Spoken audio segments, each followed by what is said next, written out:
It's not an accident that the Oscars, Emmys and Tonys all have names typically used for people, though they're not all named after specific people.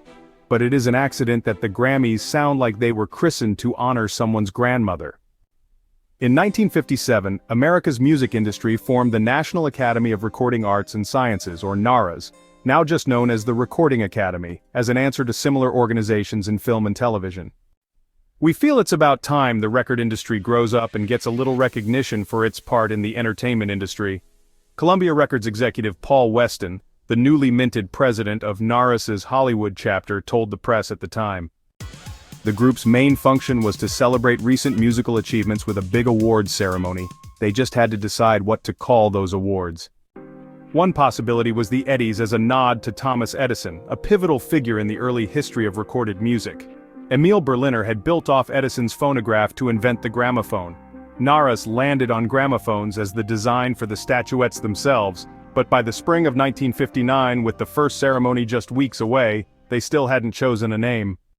So they crowdsourced ideas from the public. Weston offers 25 albums for anyone who sends the best suggestion to the Recording Academy at 9157 Sunset BLV, Hollywood, the Associated Press's Bob Thomas wrote in early April of that year.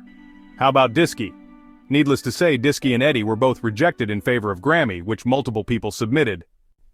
Since Rose J. Elizabeth J. Dana had mailed her letter first, she nabbed the grand prize. Dana, a 30-something New Orleans resident, was inspired by her memories of growing up with a gramophone in the living room. I used to play that little machine all the time, she told the Associated Press in 1983, and sometimes it got loud and my mother would yell, "Turn down the Grammy!"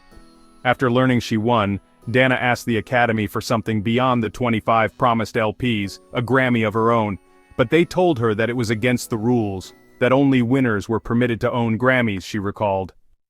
The first Grammy Awards ceremony was a black-tie banquet held in Los Angeles, with a concurrent event for NARAS members in New York City, on May 4, 1959.